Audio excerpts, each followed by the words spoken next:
What's going on, everybody? Hey, I'm JT. This is the Transcript, where we read, letters, court documents, you name it. We read it word for word, line by line, and you get to read along with me. We are starting part 3 of the Frank's motion in the Richard Allen trial. I've been reading here and there and getting updates on the trial, and something else. It is something else so far, apparently. Hello. It's good to see everybody. I appreciate you being here. Hello to you too. I am nursing a headache, and hopefully hearing myself in my headphones will not make it worse. We'll see. We'll see.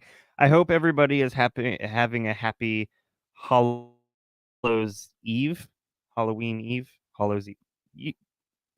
Don't listen. Just don't light the black flame candle, and we'll be fine. If you're a virgin. I am drinking tea because the other night I was on here with friends and had coffee, and I was up until like 3 a.m. Maybe that's why the headache is here. Who knows? Who knows? I realized tonight I look like a newsie, or at least I feel like I look like a newsie. But with that said, I think we should kind of just hop right into this because we ended a little early last time. So let's get into it, huh? All right, so we were talking about, they're making the case against Holder is what they're doing, and they were talking about how there was an F at the base of the tree, etc. And then they move into the next part. 2016 Brad Holder video from his Facebook page shows a pagan ritual with the most important part at the very end. A man that looks like Patrick Westphal appears to be using his fingers to paint a tree. Libby's blood was found on one of the trees at the crime scene in the form of an F that someone painted onto the tree. using their fingers or some type of utensil. On December 12th, 2018, Tony Liggett received an email from law enforcement officer Greg Ferenczi. It is a very informative email concerning Brad Holder's supposed alibi and the investigation into whether Holder dumped his old phone and received a new phone number, and also whether Holder sold his vehicle after February 13th, 2017. Find attached a copy of this email marked as Exhibit 48. The very last paragraph discusses a ceremony that Holder videotaped in Fort Wayne in 2016. Ferenczi left a Facebook link so that Liggett could watch the ceremony. This video was not turned over to the defense until the defense made the specific request for the video sometime in August of 2023.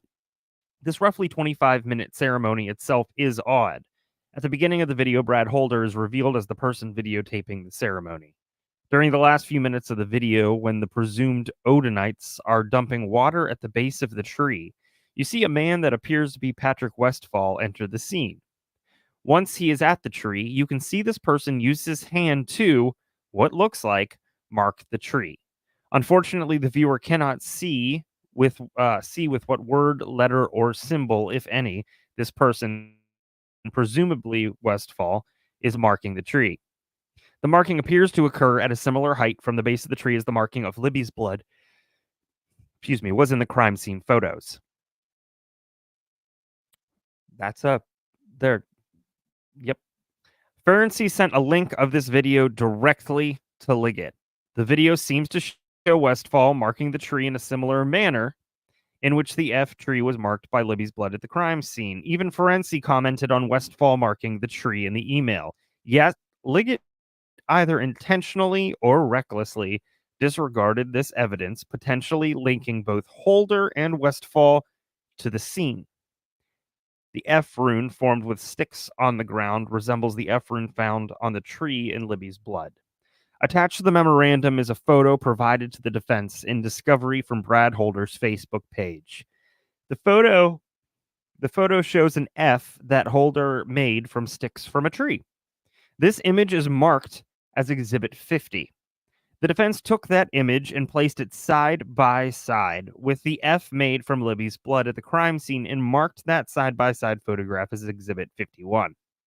Again, these exhibits display yet another example of Holder posting to Facebook images that mimic information from the crime scene unavailable to the public in two ways. One, sticks are used like the runes on the girls, and two, the F rune is used as the F rune used and painted on the tree.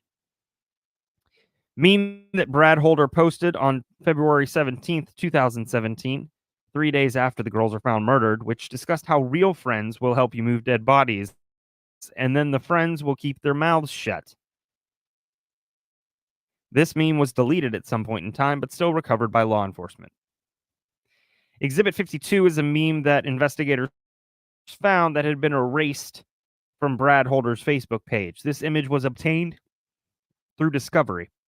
The meme shows a still shot from a scene from the movie Goodfellas, in which the main characters are moving a dead body from one place to another. Billy Bat's dead body had been in one location, but later it was moved. The meme says, "Your real ones don't judge you or ask a bunch of questions. They help you move the body and never speak of it again." So 3 days earlier, Brad's son's girlfriend was found murdered. The girls' bodies were moved at the crime scene from one location where they were killed to a different location at the crime scene where they were found on February 14th, 2017. They, friends, help you move the body and never speak of it again. Toby Lazenby and Tony Liggett, in private, know that it took many men to accomplish all the tasks needed for that crime scene to exist the way it existed when the bodies were found. The timing is certainly curious. For a man who should have been mourning the brutal death of his son's girlfriend, a meme about moving dead bodies should create curiosity with law enforcement, especially when considering all the other evidence that links Holder to the crime scene. Why did Holder erase this meme? Was this meme a quick shout out to Brad Holder's Odinite buddies thanking them for helping him with the bodies? Did this meme reveal the brazenness and overconfidence that Holder had concerning the belief that he would get away with the murders? These are questions that could have been posed to Holder in an aggressive interrogation. However, for Liggett and the rest of the unified command, the meme was just, quote, nothing to see here. 2 a.m. Facebook post 12 hours after the girls go missing that says his testosterone is through the roof. This post was later deleted as well. Gross. Although Brad Holder told police that he went from work straight to the gym to work out in Logansport in the afternoon, here's Brad Holder at 2 a.m., purportedly at a fitness center, proclaiming that his, quote, energy and testosterone is through the roof right now. Find attached that Facebook post marked as Exhibit 53. Why was his testosterone so high? Why was his energy level so high? Why did he claim to go to the gym at 2 a.m. when he also claimed he had been to the gym just a few hours earlier? Why was he at the gym when he was supposed to be at work in a couple of hours? Did he go to work the next day? Why did he delete this Facebook post?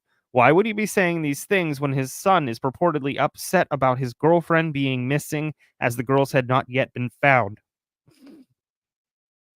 When Holder posted this message to Facebook, law enforcement officers, to our knowledge, never asked these questions in an aggressive interrogation of Holder.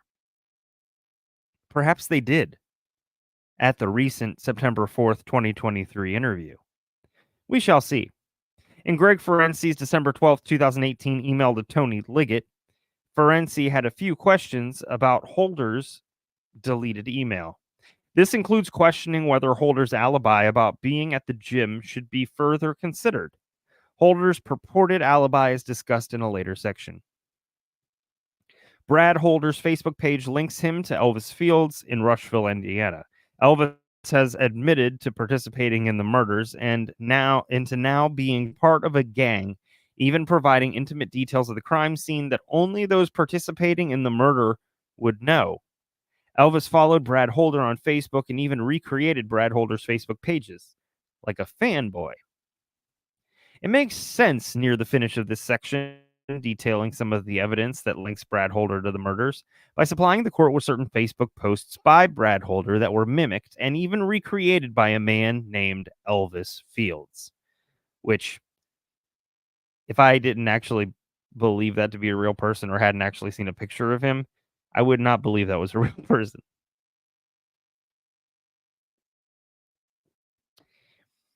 Who is Elvis Fields?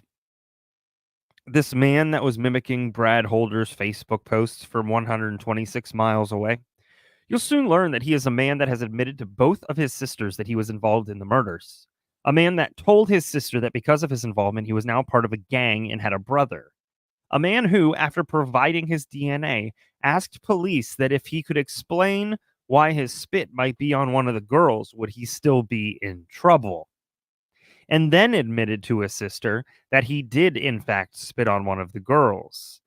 And perhaps most incriminating, a man who provided intimate details about the crime scene, the type of detail that only those who were at the crime scene could possess.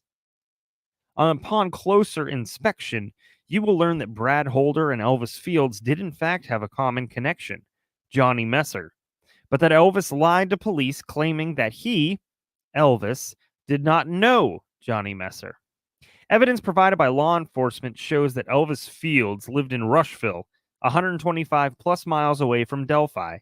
Additionally, Elvis, at first glance, seemingly had no connection to Delphi or Logansport. However, once law enforcement officers Greg Ferenczi and Kevin Murphy learned that Elvis had confessed to his sisters, and especially after Elvis posed a bizarre question to Murphy, these curious law enforcement officers wanted to look at Elvis's Facebook page and ultimately compared it with Brad Holder's. What they found was extremely telling. Elvis was obviously following Brad Holder on Facebook, as evidenced by the multiple posts that Elvis mimicked Holder. Elvis Fields was not only following Brad Holder's Facebook page, but Elvis was also emulating Brad Holder by recreating Brad Holder's Facebook posts in the year leading up to Abby's and Libby's murders. The defense is attaching a series of 9 side by side photographs created by law enforcement. On the left side of each exhibit is a photo that Brad Holder posted on his Facebook page. On the right side of each exhibit is a photo that Elvis Fields posted on his Facebook page, in which Elvis took the time to actually recreate the photograph that Holder posted. They are marked as exhibits 55 through 63, highlighting just a few of these side by side photographs. Exhibit 55 shows that Brad Holder posted an image of brass knuckles surrounded by other weapons, guns, next to Elvis Fields' mimicked post, recreating the photo featuring brass knuckles surrounded by weapons, knives. Exhibit 56 shows that Brad Holder posted an image of Holder placing a single arrowhead in his hand next to Elvis Fields' mimicked post, recreating the photo of Elvis placing a single arrowhead in his hand. Exhibit 57 shows that Brad Holder posted an image of 2 arrowheads near each other next to Elvis's mimicked post, recreating a photo of 2 arrowheads near each other.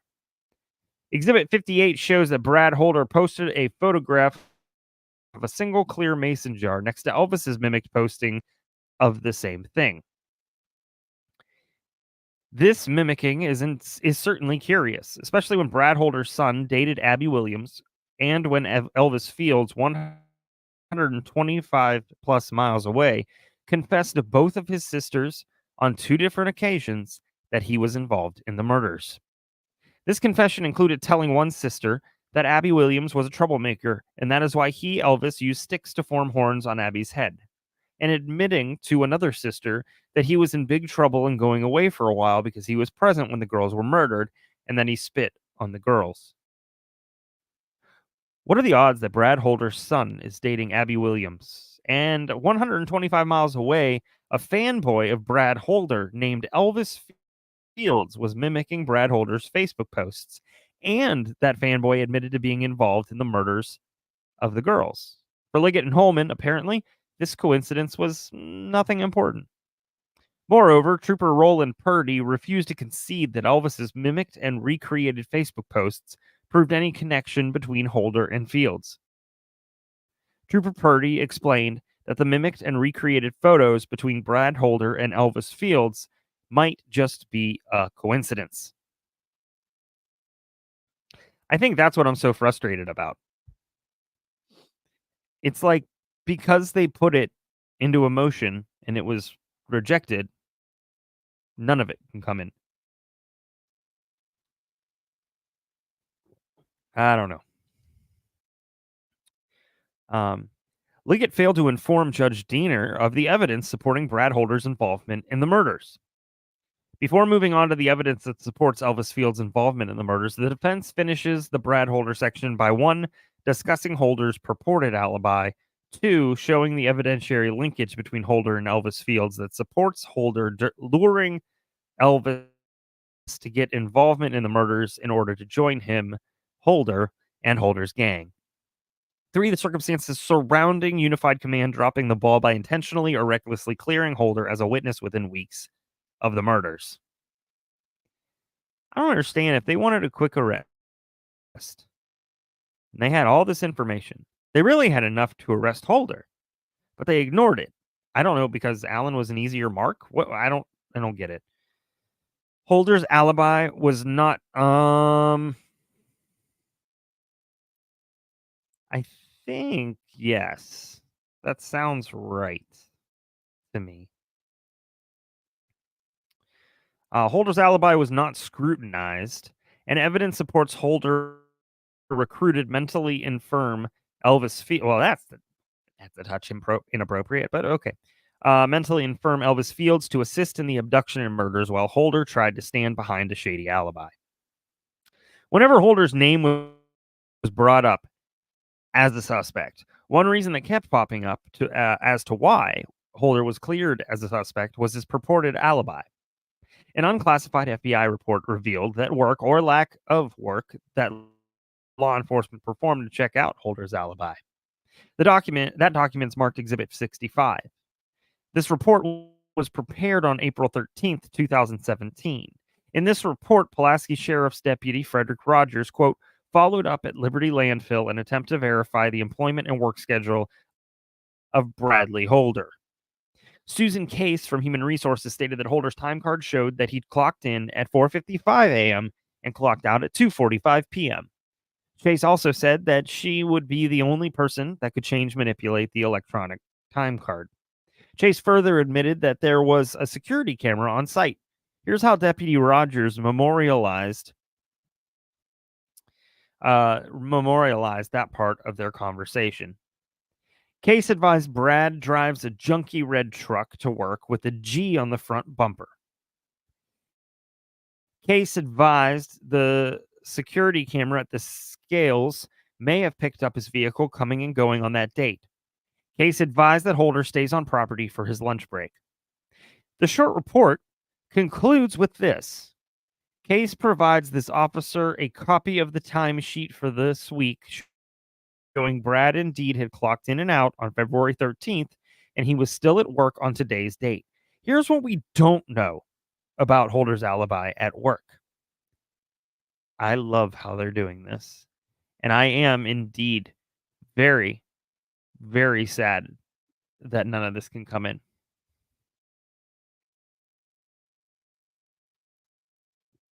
I can't imagine putting all the work in to this and then judge being like, no, I don't think so. And then you can't use it and you have to come up. Oh, did it really?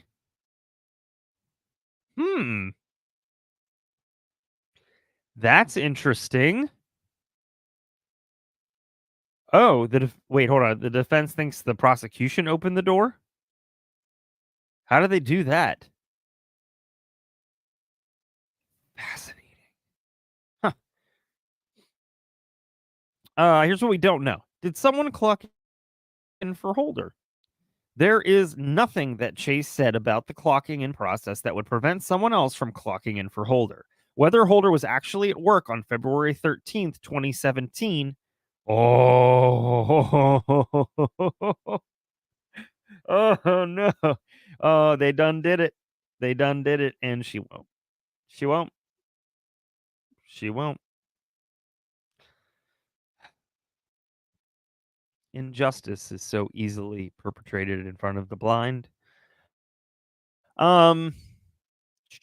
Holder was actually at work on February 13th, 2017. Could have been better vetted by simply talking to Holder's workmates that would have been on the job site on February 13th, 2017 to determine if they remember Brad Holder being present at work on February 13th. Did someone clock out for Holder? The same logic applies to this question. Perhaps Holder clocked in, but then left early and asked one of his work buddies to clock out for him. It is unknown whether Odinites worked alongside Holder at the landfill, as it appears that Deputy Rogers did very little investigative work on this very important topic of Holder's alibi. Nor did anyone at Unified Command provide instructions for law enforcement to fully investigate every aspect of Holder's alibi. Did Chase actually watch the video?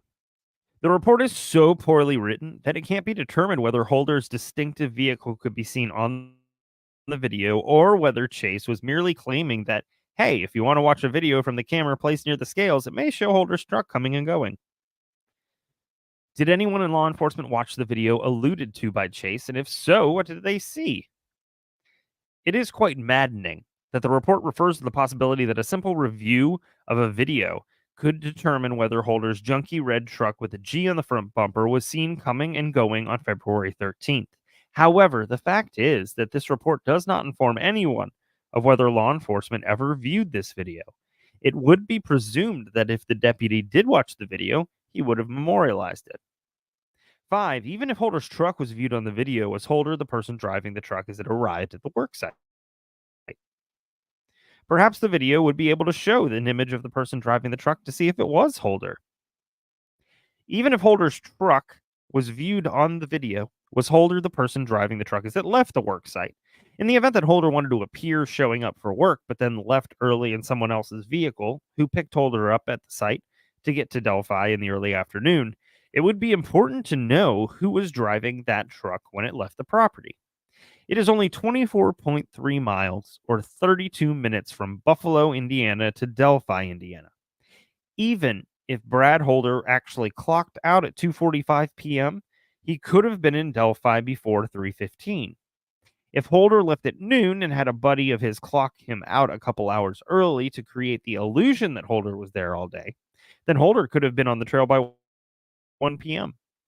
This is why watching the video and interviewing employees who worked alongside Holder would have been a critical step to take in the investigation. Asking simple questions to his workmates like, did Brad leave for any period of time? Did Brad leave early? Was Brad even here? There is no excuse at all for failing to interview employees and for failing to watch the video. These failures leave open the real possibility that Brad Holder's alibi cannot be trusted without further vetting. Did police ever consider that Brad Holder convinced his minions to abduct and participate in sacrificing the girls until he arrived? Evidence supports this theory, including a sketch of a man observed milling about around the high bridge near the spot of the famous video. That sketch resembles Elvis Fields, although even Trooper Purdy can't deny that fact. Charles Manson did not serve a prison sentence for actually being the person that stabbed Sharon Tate 16 times. Manson's minions committed the heinous acts. Was it ever considered that Holder had devised the plan to kill the girls and use others to do his bidding? According to Unified Command's Jerry Holman, it was considered, but there's no evidence. We have no evidence indicating that he was commanding people to go kill people. Then Holman commented on this very serious topic. Ask Richard Allen if Brad Holder told him to go kill the girls. You guys communicate with the guy that killed the girls. Holman's comment offers insight into Holman's mind-blowing lack of curiosity and his limited investigative skill set. Holman's refusal to consider whether evidence supported the possibility that Holder was directing minions is par for the course of what the defense has learned from a review of the evidence. Since Holman is not interested in facts that support the possibility or even likelihood that Holder was directing others to participate in the crime, here are a few pieces of evidence that support the premise that Holman and Liggett and all of Unified Command either recklessly or intentionally ignored. We have a list.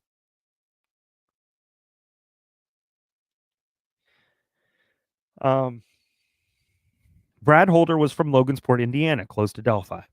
Patrick Westfall was from Delphi. Johnny Messer was from Rushville, roughly 125 miles from Delphi. Elvis Fields was from Rushville, roughly 125 miles from Delphi. Rushville's Johnny Messer was a Vinlander Odinite and good friends with fellow Vinlander Odinite Brad Holder from Logansport. Rushville's Johnny Messer was a Vinlander Odinite and good friends with fellow Vinlander Odinite Patrick Westfall from Logansport. Rushville's Johnny Messer recruited for his Vinlander gang all the time. Investigators learned that in the summer of 2016, Johnny Messer was recruiting men that lived in his Rushville apartment complex to attend Vinlander meetings. Also, that same summer of 2016, Elvis Fields was already mimicking and recreating Brad Holder's Facebook posts. This fact would provide evidence that Johnny Messer had already recruited Elvis Fields and introduced him to Brad Holder, and that Elvis was now following the group's leader on Facebook, and that Elvis was also emulating Holder. The recruiter Johnny Messer was a friend. Was a friend acquaintance of Elvis Fields, also from Rushmore.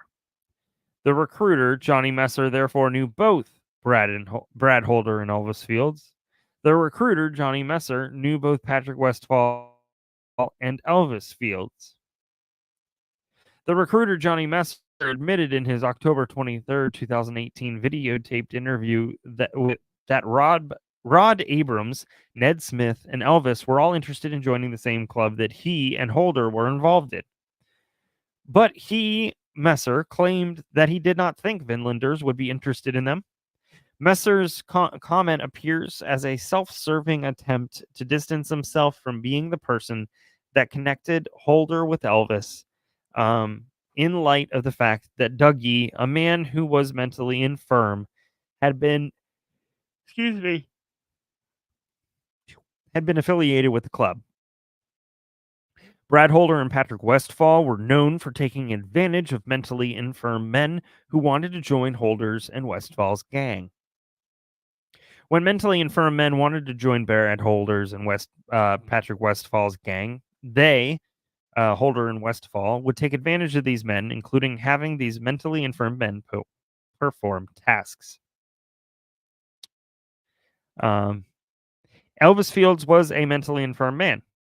Trooper Kevin Murphy described Elvis as having, quote, the mental capacity of maybe a 7 or 8-year-old.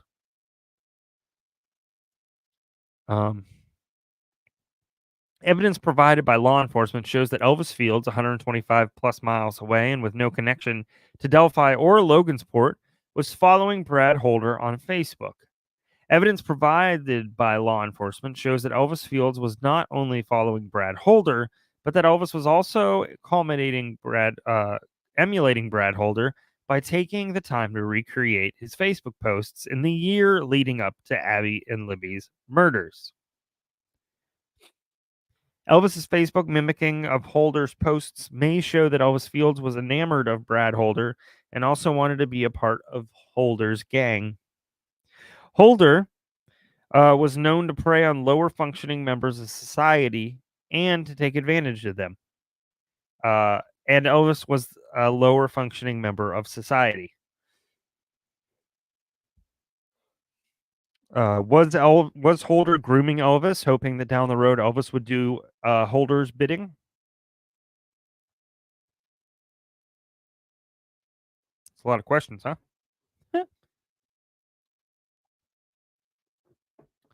Um, an eyewitness observed a man within a few hundred yards of the Manon High Bridge where the girls were abducted. That man looks like Elvis Fields. The name of the eyewitness is Teresa Liebert.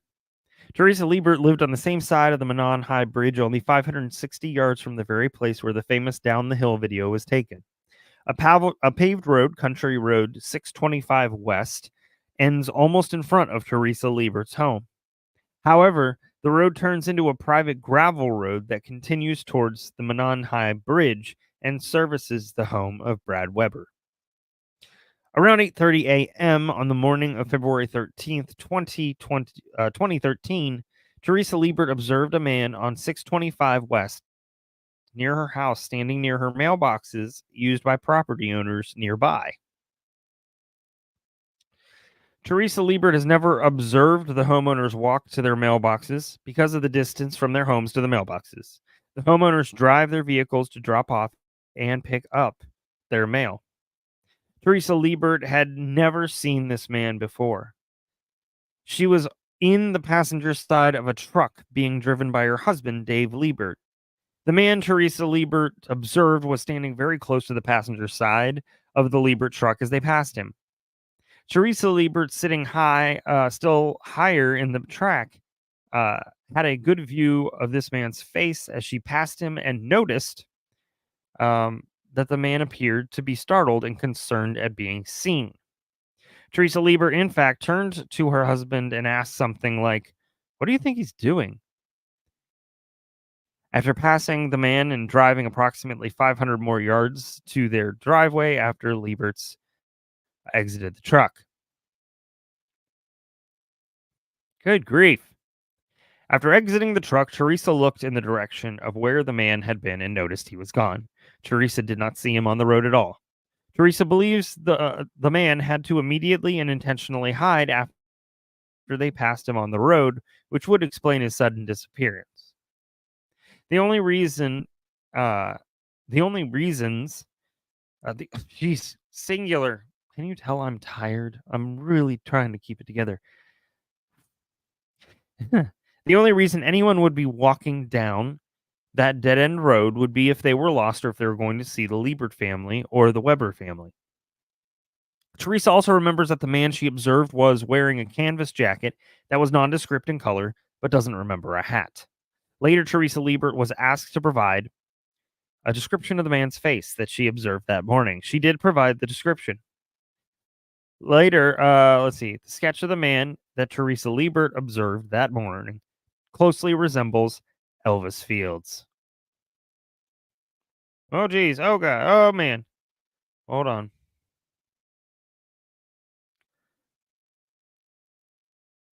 It's no better. I wish it was better. I wish it would go away. I sure do. Oh, pull those out. Um, Even State Trooper Purdy had to admit that the Teresa Liebert sketch and the photo of Elvis Fields resemble one another. Find attached the Teresa Liebert sketch marked as Exhibit 71 and a photograph of Elvis Fields provided in discovery that Purdy was comparing with the sketch marked as Exhibit 72. After the girls were murdered, Elvis told his sister that he was now part of a gang and had a brother. Was the gang mentioned by Elvis Vinlanders? Was the gang mentioned by Elvis Vinlanders and was the brother Brad Holder? Again, these are the types of questions the mon that the mo- these are the types of questions the monumentally inept unified command should have been asking. I agree. There's a lot of loose ends here that need to be shorn up, especially before a murder trial.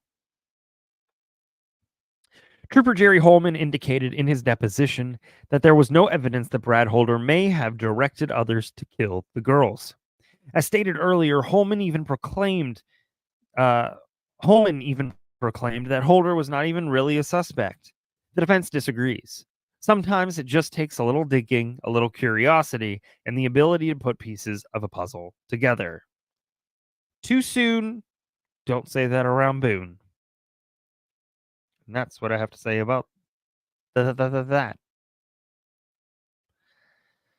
Very early on, multiple tipsters contacted law enforcement via the tip line requesting that Brad Holder be investigated as a suspect. But Liggett Unified Command quickly cleared Holder as a suspect despite mounting evidence linking Holder to Abby Williams and the crime scene.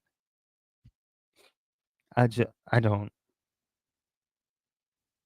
That's ridiculous. Uh, Within days of the girls' ritualistic sacrifice, law enforcement started receiving tips from citizens who thought Brad Holder was possibly involved in the murder of the girls. For example, a court identified as DINC00048 was submitted at 7:21 p.m. on February 16th. The narrative of this report stated the following: Father of Logan Holder, ex-boyfriend of Libby social media shows, him a member of the Vinlanders, posts of half dead women and fascination with gothic figures and symbols out of tree branches. This tip intake was shown to be evaluated by Delphi Investigation only 10 minutes later. The evaluator of that intake concluded that this tip required a lead. The 2 days later, Tony Liggett himself at the time approved the lead, therefore requiring further action be taken on that lead. Submitted as an unredacted copy of this document, Exhibit 45 was previously submitted as an unredacted copy of this document and was submitted confidentially.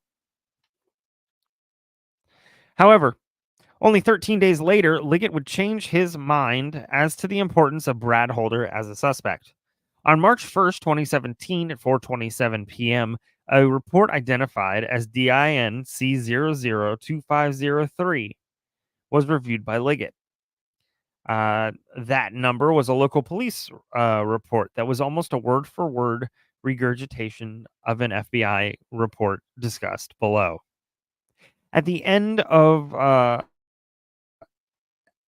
of DIN and a number, uh, Liggett was not interested in following up on Brad Holder as a lead.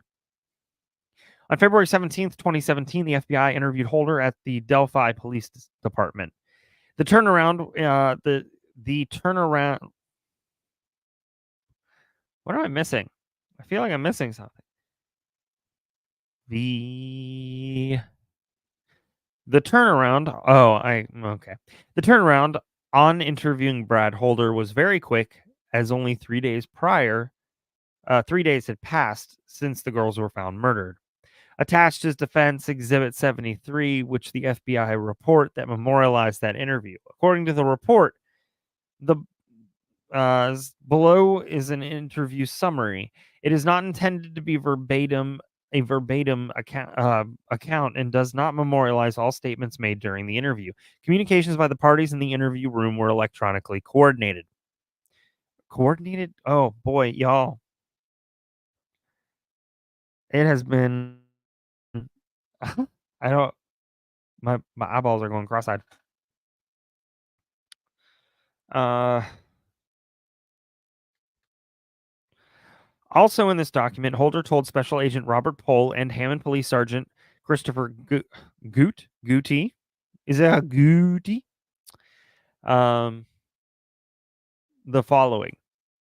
He, Brad Holder, stated that his son Logan, 16 years old, was a friend of Abby. On Monday the 13th, Holder received a text from the Delphi Police Department asking him, Holder, to call back. Holder called the officer back and had a short conversation, stating that he had never met the girls.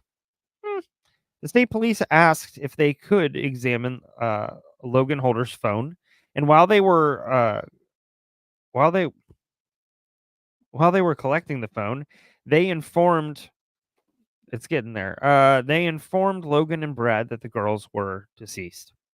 Holder stated that he visited Delphi every weekend to hang out with his friend Patrick Westfall. Westfall lived in Delphi and was a friend of Holder in the army. Holder and Westfall served in Afghanistan together. When Holder would go to Westfall's house, he would bring his son Logan. Logan and Westfall's son would generally go to Canal Park and play basketball. Holder believed that this is when Logan would contact Abby. Holder never actually met Abby himself, and he believed that Logan only actually met her one time as they attended different schools. Holder knew Logan to communicate with her on the internet with his phone. Holder provided Westfall's phone number as a blankety blank blank, blankety blank blank, 867-5309. He also stated that Westfall suffers from post-traumatic stress disorder and is on disability.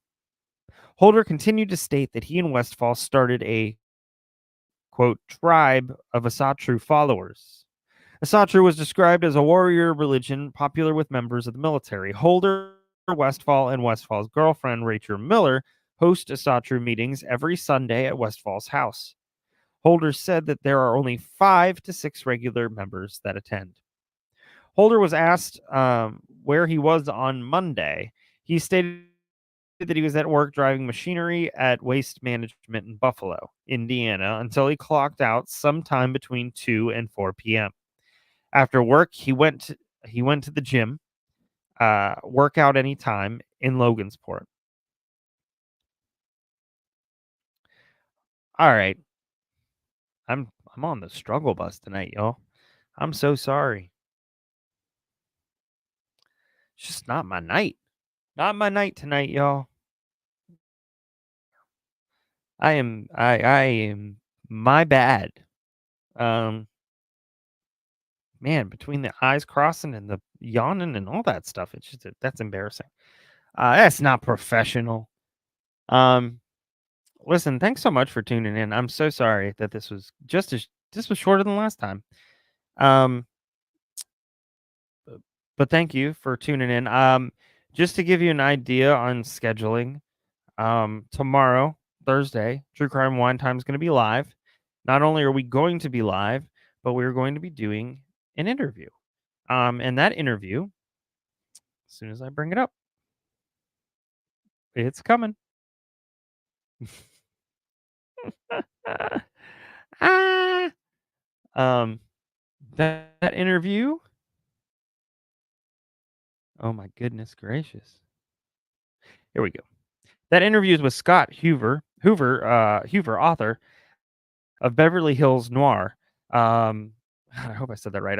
That's one of those words where it's just like noir. But the synopsis is, just to give you an idea, Beverly Hills chronicles an assortment of jaw-dropping true crime stories spanning the legendary city's history, each with 90210 twists, including a high-profile murder mystery in the city's most extravagant mansion, the daring exploits of a handsome cat burglar with movie star looks, a toxic Tinseltown love triangle that ended in gunplay, etc., etc. Um, Scott is highly accomplished. Um, to give you a little bit about him, he has covered the inner workings of Beverly Hills, the entertainment industry, and the Los Angeles area elite for 3 decades. He began as a police and crime reporter for a local Beverly Hills newspaper. He then co-authored the book Inside Rodeo Drive, The Stars, The Story. Today, he's one of the most prolific entertainment journalists working in Hollywood, having written and reported for prominent outlets including People, CNN, InStyle, TV Guide, Vulture, Variety, The Hollywood Reporter. His insight on Hollywood true crime has been featured on outlets such as E! Entertainment and projects including the hit podcast Fatal Voyage, The Mysterious Death of Natalie Wood. So he has a lot to offer, and I'm very excited to have the conversation with him and Terry. We've got tons and tons and tons of guests and things that we're trying to line up. So be there. So we will see you tomorrow at 9 p.m. Eastern. Yes. So thanks again for tuning in. I appreciate it. Thank you for being so forgiving. I've always appreciated that about this community, is that you know that no matter what, I'm still a human, and a flawed one at that. Ooh boy, am I flawed. I would be kicked off the assembly line for how flawed I am. Anyways, thanks. Please, please, please take care of yourself, your friends, your family, and your community. Do not let anybody dull your sparkle. You can let somebody reduce your headache, though. That's fine. But shine on, you crazy diamonds. Shine on. I will see you tomorrow night.